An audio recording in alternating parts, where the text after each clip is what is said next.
Ela nunca me abraçou, nunca disse que me amava e morreu sem olhar nos meus olhos.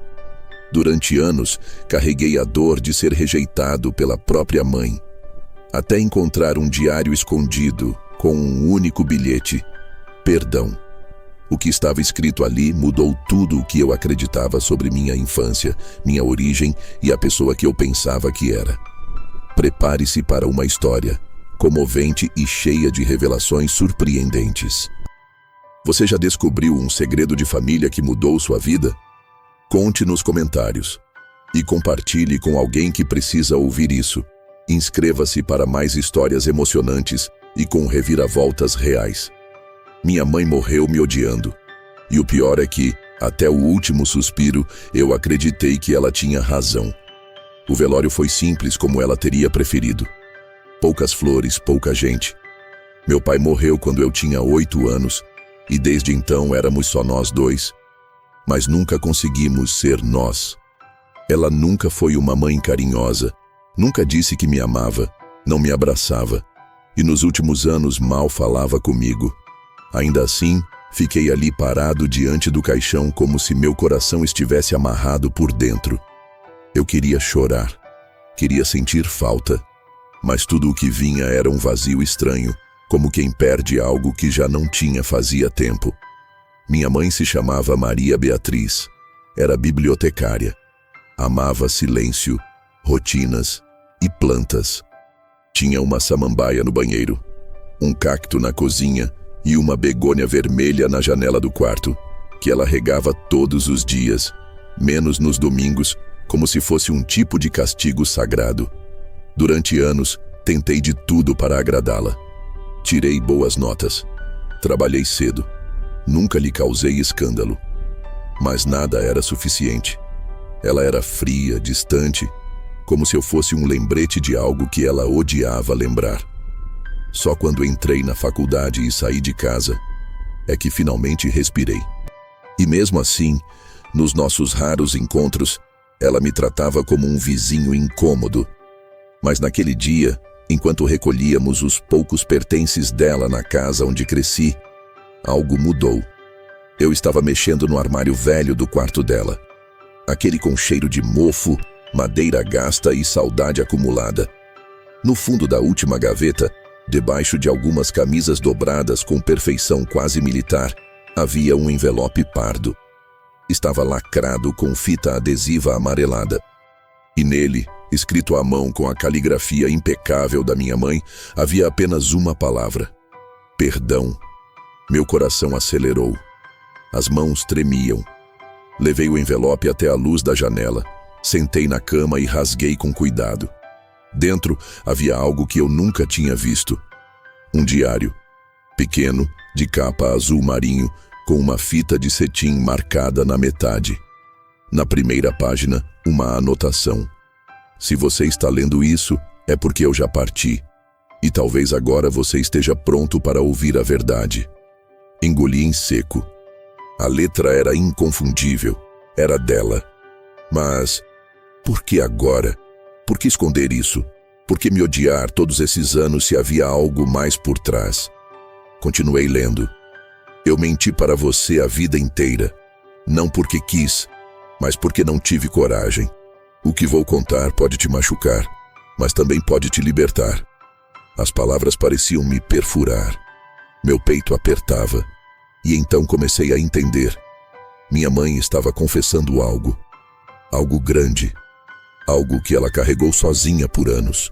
A cada linha, eu mergulhava num passado que eu desconhecia completamente. Você nasceu em uma noite de tempestade. Eu estava sozinha. Seu pai não estava mais entre nós.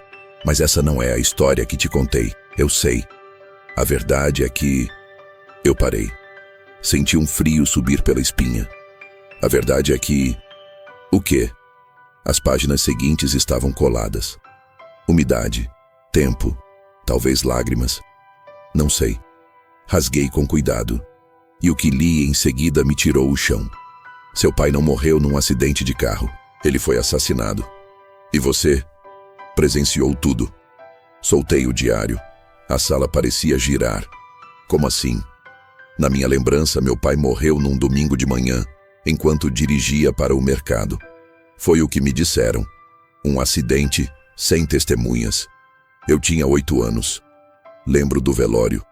Lembro do silêncio. Lembro do vestido preto da minha mãe. Mas não lembro do carro. Nem do acidente. Nem da dor. Mas e se tudo tivesse sido enterrado dentro de mim? Voltei a pegar o diário. As páginas estavam manchadas, como se ela tivesse chorado ao escrever. Naquela noite você viu. Você gritou. Mas era pequeno demais. E eu decidi apagar. Levei você a um psicólogo. Dissemos que era trauma, que você não lembrava de nada, mas era mentira. Você lembrava, sim, em pesadelos, nas suas crises de raiva, na sua rejeição por mim. E eu não soube lidar com isso. Então me afastei. Preferi que me odiasse do que te ver quebrado. Minhas mãos tremiam. Eu não conseguia respirar direito. A vida inteira, minha mãe tinha me rejeitado para me proteger? Continuei lendo com os olhos rasos d'água. Eu vi nos seus olhos o mesmo olhar dele. E isso me destruía. Não porque você se parecia com seu pai, mas porque eu também guardei um segredo dele. Algo que talvez você nunca consiga me perdoar. As próximas páginas estavam em branco. Pensei que o diário tivesse terminado ali. Mas então, ao virar o fundo da capa, encontrei um recorte de jornal antigo dobrado em 4. Nele, o título: Homem acusado de agredir esposa é encontrado morto em casa, caso encerrado como latrocínio. A foto do homem no canto inferior era o meu pai. E naquele momento, pela primeira vez em toda a minha vida, eu desejei que ele tivesse mesmo morrido num acidente. Eu fiquei ali, com aquele recorte de jornal nas mãos, por horas. O mundo ao meu redor parecia ter desaparecido. A luz do quarto foi mudando de tom, o céu escurecendo lá fora, mas eu não via mais nada. Só o rosto do meu pai na foto amarelada e o som distante da voz da minha mãe no papel, ecoando na minha mente como se ela ainda estivesse na casa. Como se, por algum milagre cruel, ela estivesse me observando enquanto eu desenterrava os ossos da nossa história. Latrocínio. Era assim que tinham registrado a morte do meu pai. Roubo seguido de morte. Caso encerrado. Nenhuma prisão. Nenhuma investigação real. Apenas um título frio e uma foto pequena. E uma verdade que ninguém nunca ousou contar. Naquela noite, não consegui dormir. Deitei no velho sofá da sala da minha infância e fiquei encarando o teto, onde ainda estavam as marcas das infiltrações de tantos anos atrás. Cada canto da casa parecia esconder alguma coisa. A escrivaninha, a prateleira de livros antigos, até a samambaia no banheiro. Tudo era pista. Tudo era silêncio que gritava. Pela manhã, voltei ao diário. Mesmo que a maior parte estivesse escrita até a metade, senti que havia mais. Vasculhei a casa inteira. E foi no fundo da estante, atrás de um volume empoeirado de clássicos russos, que encontrei algo inesperado. Uma pequena caixa de madeira com tranca enferrujada. Dentro dela havia 3 coisas: uma fita cassete, uma chave velha com etiqueta A3 e uma foto antiga, de mim, ainda criança, no colo de uma mulher que não era minha mãe. Virei a foto. Atrás, escrito à mão: para minha irmã com amor. Cuide dele como se fosse seu. Minha cabeça latejou. Irmã? Aquela mulher era minha tia? Nunca a vi na vida. E por que eu estava com ela? Porque minha mãe criaria um filho que foi entregue assim, com uma frase, como quem passa um segredo que não pode ser revelado. Peguei a fita cassete. Não tinha nenhum aparelho em casa, mas sabia onde encontrar um. No porão da casa do Sr. Ivaldo, nosso antigo vizinho, que colecionava rádios antigos. Ele e minha mãe eram próximos, mais do que eu entendi na época. Fui até lá. Ele já estava velho, mas reconheceu meu rosto imediatamente. Você é o filho da Maria Beatriz, não é? Sou. Minha voz saiu baixa. Ela te contou alguma coisa? Minha pele se arrepiou. Ele sabia. De alguma forma, ele sabia. Expliquei sobre a fita e ele, sem hesitar, me levou ao porão. O cheiro de ferrugem, poeira e madeira velha era sufocante. Ele colocou a fita no gravador, apertou o play, e o que ouvimos fez meu coração parar por segundos. Era a voz da minha mãe. Se você está ouvindo isso, é porque decidiu seguir em frente com a verdade. Então ouça tudo, mesmo que doa. A mulher da foto era minha irmã, Ana Clara. E você, meu filho? Você nasceu dela. Ela era frágil, emocionalmente instável. Foi internada pouco depois do parto. Meu pai, seu avô, não quis que ela criasse você. Disse que seria um desastre. Então me deu você, como se fosse um favor. Como se você fosse algo a ser escondido. Eu aceitei, achando que era o certo. Mas eu errei. Errei tanto, meu Deus. Minha boca estava seca. Eu não conseguia piscar. A voz dela continuava, fraca, trêmula, como se gravar aquilo tivesse consumido tudo o que restava nela. Por anos, tentei te amar como se fosse meu. E talvez tenha amado. Mas cada vez que você me olhava, eu sentia culpa. Culpa por ter tirado de Ana Clara o direito de ser sua mãe. Culpa por te criar com o peso de um segredo que nunca deveria ter existido. E quando seu pai morreu, eu não aguentei mais. Ela fez uma pausa, um som de suspiro, um pigarro. E depois, a revelação que transformou minha história mais uma vez. A verdade, meu filho, é que seu pai biológico nunca foi o homem da foto. Não era o homem que morreu. Era outro. Alguém que Ana Clara conheceu na internação. Ele nunca soube da sua existência. E o homem que morreu naquela noite, ele sabia disso. Por isso, ele me odiava. E naquela noite, a fita parou. Pulei para trás, quase derrubei o aparelho. Ela gravou mais? Perguntei com a voz embargada. O senhor Ivaldo balançou a cabeça devagar. Se gravou, nunca me entregou. Saí de lá tonto. O mundo inteiro girava em torno de uma nova órbita. Eu não era filho da minha mãe. Eu era sobrinho, fruto de uma mulher esquecida por todos, e o homem que crescia acreditando ser meu pai. Era só uma mentira para cobrir outra mentira maior. Mas havia mais uma pista. A chave. Voltei para casa e comecei a procurar algo que ela pudesse abrir. Tentei armários, gavetas trancadas, caixas antigas. Nada. Até que lembrei do porão.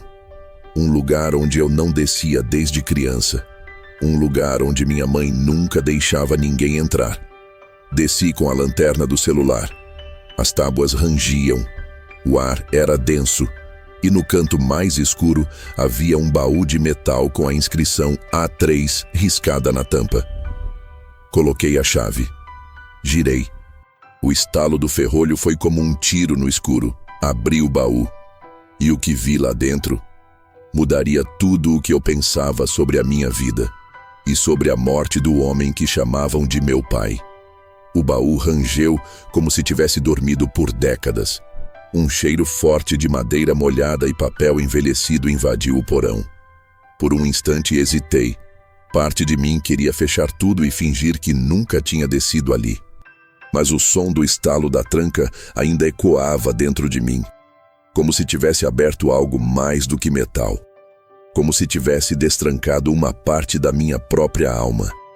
Dentro do baú, encontrei um amontoado de objetos cuidadosamente empilhados.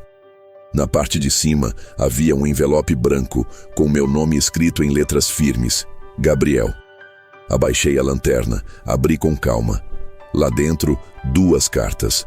Uma datada de 1998, escrita por Ana Clara.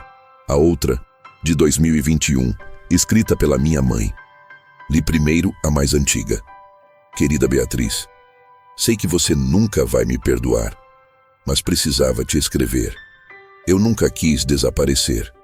Eles me internaram à força depois do surto. Você sabe que eu nunca fui perigosa, só estava assustada. Quando tiraram o Gabriel de mim, meu mundo acabou. Cada dia aqui dentro é um lembrete daquilo que perdi. Às vezes, escuto o choro dele no quarto ao lado, mas sei que é só minha cabeça tentando me enganar. Cuide dele. Dê a ele o que eu nunca poderei dar. Mas não minta. Um dia, ele vai te odiar mais por isso do que pela verdade. Com amor, Ana. Eu li e reli cada palavra. Ana Clara, minha mãe biológica. Ela existia e me amava, mesmo enclausurada, mesmo silenciada, mesmo esquecida. Mas o que vinha na segunda carta foi ainda mais avassalador. Era de Maria Beatriz. Curta, direta. Gabriel, se você chegou até aqui, é porque encontrou tudo o que tentei esconder. A verdade dói, mas a mentira adoece. Você precisa saber, Ana Clara nunca foi instável. Ela foi silenciada por alguém que temia a verdade. Aquele homem não morreu por acaso. E eu não sou tão inocente quanto você acreditou. Meu coração disparou. Suor escorreu pela minha nuca. A carta terminava com uma frase enigmática. O diário não tem final porque a história ainda está viva. Você sabe onde procurar. A resposta sempre esteve com ele. Com ele? Quem? Continuei mexendo no baú, quase com as mãos em brasa. Encontrei uma pasta preta repleta de documentos antigos. Laudos médicos de Ana Clara. Nenhuma evidência de doença grave. Nenhum histórico de surtos violentos. Tudo indicava estabilidade. Mas ao lado, havia um dossiê completo sobre um nome que me gelou a espinha. Otávio Luiz Castanho. O padrasto. O homem com quem Maria Beatriz se casou logo após a morte do pai, que cresci conhecendo. O mesmo homem que, por coincidência, ou não, sumiu da nossa vida quando eu tinha 10 anos. Segundo minha mãe, ele foi embora sem deixar rastros. Mas ali estava o endereço dele, atual, comprovantes, fotos. Otávio estava vivo. E se a frase, a história ainda está viva, significava o que eu pensava? Ele sabia a verdade. Subi do porão como quem carrega um segredo perigoso no peito. As mãos suavam, o peito arfava. Liguei o chuveiro, mas a água mal me tocava. Tudo queimava por dentro. Naquela noite, sonhei com minha infância. Lembrei de um cheiro, um grito, um copo quebrado no chão. Lembrei de mãos sujas de sangue. E da minha mãe, ou da mulher que me criou, dizendo em sussurros com os olhos desesperados: "Não olha para ele. Fecha os olhos, Gabriel." Mas eu vi algo. Eu só não sabia o quê. Na manhã seguinte fui até o endereço que encontrei. Um pequeno sítio a 2 horas da cidade, porteira enferrujada, silêncio absoluto. Bati na porta. Nenhuma resposta. Mas havia uma luz acesa nos fundos. Chamei novamente. "Otávio." O som de passos lentos se aproximou. E quando a porta se abriu, lá estava ele. Muito mais velho, barba branca, olhar desconfiado. "Você é Gabriel, filho de Maria Beatriz, ou melhor, sobrinho de Ana Clara." O homem empalideceu. "Ela te contou?" Ele sussurrou. "Não, ela escreveu. E agora, eu quero saber de você. O que aconteceu naquela noite?" Otávio hesitou. Olhou para os lados. Depois deu um passo para trás e abriu a porta. "Entre. Se você chegou até aqui, então está na hora de saber o que sua família escondeu de você por mais de 20 anos. E foi naquele instante, quando pisei naquela casa, que percebi. Algumas verdades não libertam. Elas transformam. E outras podem destruir. A casa era escura, úmida, feita de lembranças envelhecidas. O cheiro de madeira velha misturado com o ranço de isolamento preenchia o ar. Otávio caminhava devagar, arrastando as sandálias pelo chão de cimento. Ele me levou até uma sala pequena, onde havia apenas uma mesa com uma toalha desbotada, um rádio antigo e uma garrafa de café pela metade. Sentou-se à frente, sem pressa, como quem esperava por aquele momento há anos. "Então você sabe de Ana Clara?" Ele disse com a voz rouca. Assenti, tentando manter a respiração estável. "E sabe sobre Maria Beatriz?" e sobre o homem que te disseram que era seu pai. O suficiente para saber que me mentiram, que esconderam minha história, que alguém foi morto e que ninguém nunca pagou por isso. Otávio suspirou. Os olhos dele, antes frios, começaram a brilhar com umedecimento contido. E então, pela primeira vez, ele falou como quem estava se despindo de um peso incurável. Você era só um bebê, Gabriel. Ana Clara era minha paciente. Ela estava frágil, sim, mas não doente. Ela foi internada à força pelo pai, o velho coronel. Aquele homem não aceitava que a filha tivesse engravidado de um desconhecido. Disseram que ela tinha surtos, que era perigosa. Mas nunca vi um surto, só dor. E quando ela pariu, o bebê foi tirado dela. Você... Meus punhos se fecharam no joelho. Otávio falava como se cada palavra rasgasse o ar. Ela me implorava. Chorava toda noite pelo filho. E foi Beatriz quem apareceu no hospital com uma ordem judicial para levar você. Na época, eu achei que seria melhor do que te deixar naquele lugar. Mas quando soube que ela estava casada com o Castanho, eu temi pelo que viria. Você conhecia ele? Otávio assentiu devagar. Ele era perverso, controlador. Não se conformava com o fato de Beatriz ter aceitado criar o filho da irmã. E quando ela tentou sair daquele casamento, ele ameaçou expor tudo. Disse que ia atrás de Ana Clara, que diria à imprensa, que arruinaria a reputação da família inteira. E foi então que ele morreu? Otávio abaixou os olhos. Sim e não. O silêncio entre nós foi como um trovão suspenso. Naquela noite, Beatriz me ligou. Eu nunca tinha ouvido a voz dela daquele jeito. Disse apenas uma frase.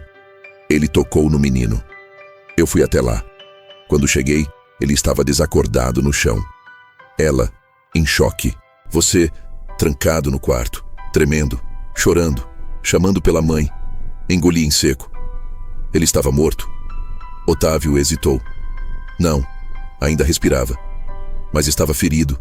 E Beatriz me pediu, me implorou. Ela me disse, ele vai voltar, ele vai fazer de novo. Acabe com isso. O ar me faltou. Um zumbido preencheu meus ouvidos. Você matou ele? Ele não respondeu. Apenas se levantou. Foi até o canto da sala e puxou uma caixa debaixo de um tapete. Dentro, um gravador, uma fita e uma carta. Essa fita nunca foi entregue à polícia. Essa carta também não. Tudo foi apagado. O laudo foi manipulado. Disseram que era um roubo, mas foi um ajuste, um desespero, um erro ou um acerto. Eu não sei mais. Só sei que Beatriz carregou aquilo sozinha por todos esses anos. Se afastou de você por medo e se destruiu em silêncio.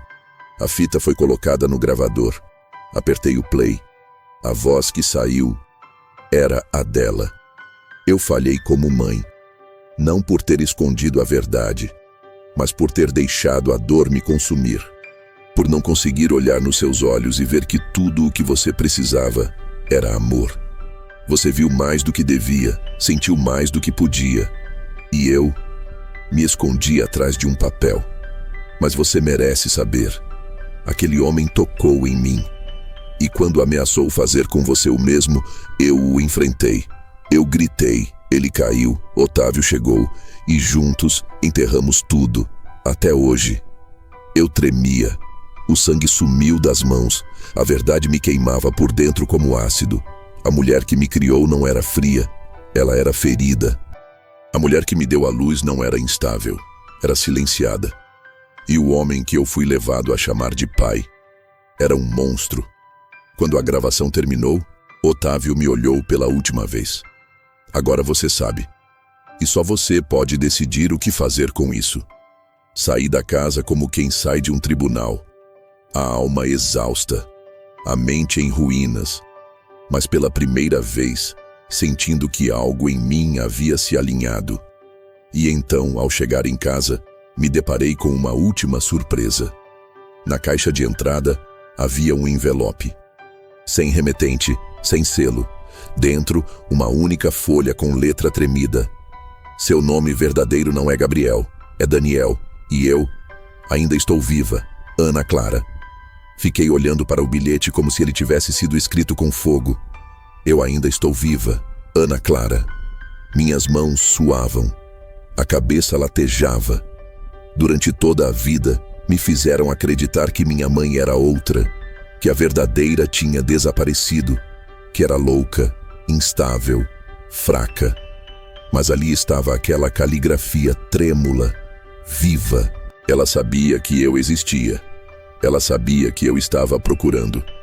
E o mais impossível de tudo, ela tinha me encontrado primeiro. Passei os 2 dias seguintes entre o chão da sala e o fundo de garrafas de café frio. Não sabia o que fazer. Parte de mim queria correr. Outra parte queria fugir de tudo isso, como se ainda fosse possível enterrar o passado. Mas a cada vez que fechava os olhos, ouvia as vozes de Beatriz pedindo perdão, de Ana Clara me chamando de Daniel, de Otávio confessando o que todos esconderam. E no centro disso tudo, eu. Fui até o cemitério, pela primeira vez desde o enterro. Sentei ao lado do túmulo de Maria Beatriz. Fiquei em silêncio por quase 1 hora. Depois, murmurei. Você me protegeu da pior forma possível, mas eu entendi agora, e eu te perdoo. Mesmo que ainda doa, eu te perdoo. E então, fui até o endereço que estava anotado no verso do bilhete. Uma pequena clínica de repouso no interior, longe da cidade. Tão isolada que o celular parava de funcionar antes mesmo de chegar ao portão. Fui recebido por uma enfermeira. Ao dizer o nome Ana Clara, ela sorriu com doçura e disse: "Ah, ela fala de você todos os dias." Meu coração se despedaçou. Fui levado até um jardim com bancos de pedra. Ao lado de uma árvore grande, uma mulher de cabelos brancos longos penteava calmamente a boneca de pano que segurava no colo. "Mãe?" eu disse. Ela levantou os olhos. E no instante em que nossos olhares se cruzaram, o tempo parou. Não havia dúvida. Eu era ela era eu. "Daniel?" ela sussurrou, como quem temia estar sonhando. "Sim, sou eu." Ela deixou a boneca escorregar do colo. Seus lábios tremeram.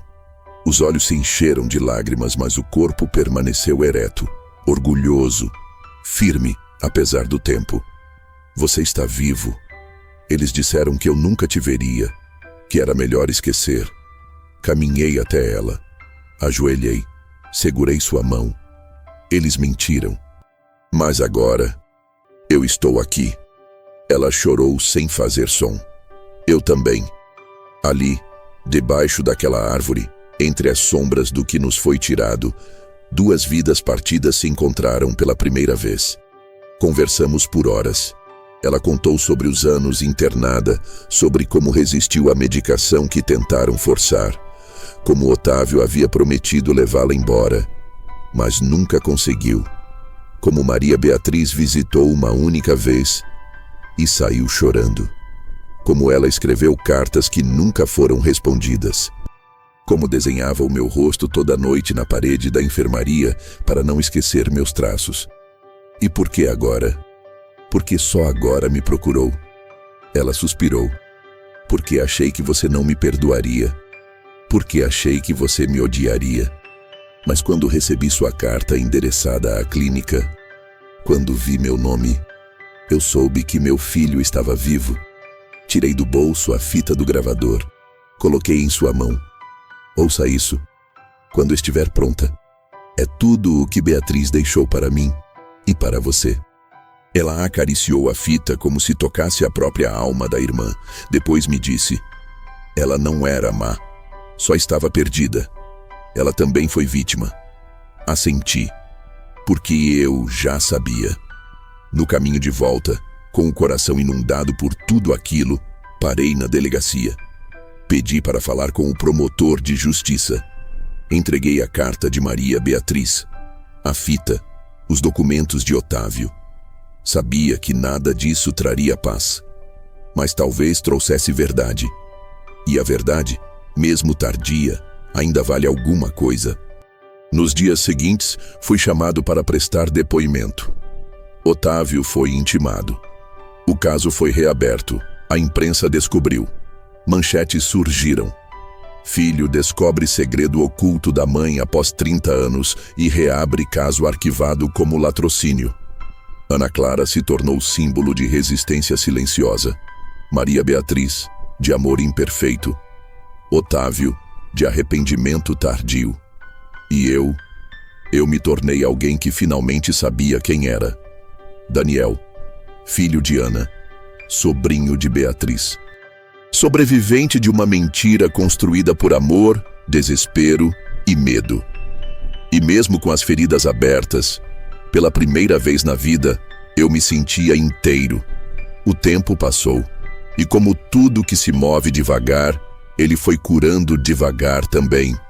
O caso do assassinato de Otávio Luiz Castanho entrou para a história como um dos raros em que o silêncio da vítima e o amor torturado de quem ficou foram mais poderosos que qualquer sentença judicial. O Ministério Público decidiu não mover ação contra Maria Beatriz, por estar morta, sim, mas também por reconhecer que ela não foi a única culpada. Otávio foi interrogado, mas o inquérito foi arquivado por falta de provas contemporâneas. E eu fui deixado com o fardo de continuar vivendo. E é isso que fiz. Visito Ana Clara toda semana. O médico diz que desde nosso reencontro, ela começou a pintar novamente.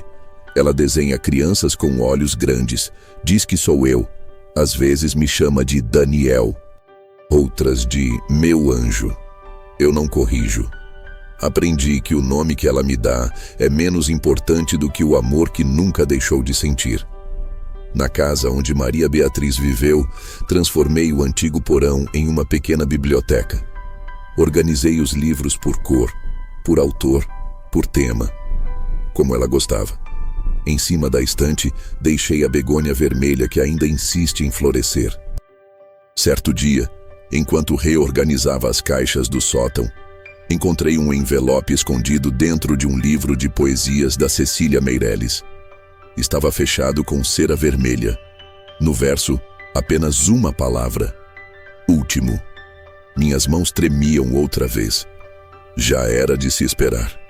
Aquelas mulheres sabiam guardar segredos como quem guarda joias. Dentro havia uma carta. A caligrafia era de Beatriz. Daniel, sim. Esse é seu verdadeiro nome. Eu nunca tive coragem de te chamar assim. Era como assinar minha culpa. Mas te amei, ainda que do meu jeito imperfeito. Te protegi da forma que sabia. E falhei, tantas vezes. Ana Clara te deu a vida. Eu tentei te dar o mundo. Otávio foi um erro que me custou tudo. Mas você foi a única coisa que me fez continuar. Se um dia você encontrar esta carta, quero que saiba. No fundo, eu não te odiava. Eu me odiava por não ter sido melhor. Mas nunca, em momento algum, deixei de te amar. Perdoe minhas falhas. E se puder um dia, me chame de mãe em pensamento. Só uma vez, isso me bastaria. Fechei a carta com os olhos turvos. Sentei no chão. Encostei a cabeça na parede. E em silêncio, a chamei de mãe. Não para apagar o passado, mas para abraçar cada pedaço dele. Porque essa foi a história de duas mães. Uma que me gerou e outra que morreu tentando me proteger da dor do mundo e da dela. Hoje, quando escrevo tudo isso, não é para julgar ninguém. É para dizer que às vezes as pessoas que mais nos ferem são aquelas que mais lutaram para nos amar do jeito que conseguiram. E por trás de cada silêncio, pode haver uma história esperando para ser ouvida. Basta coragem.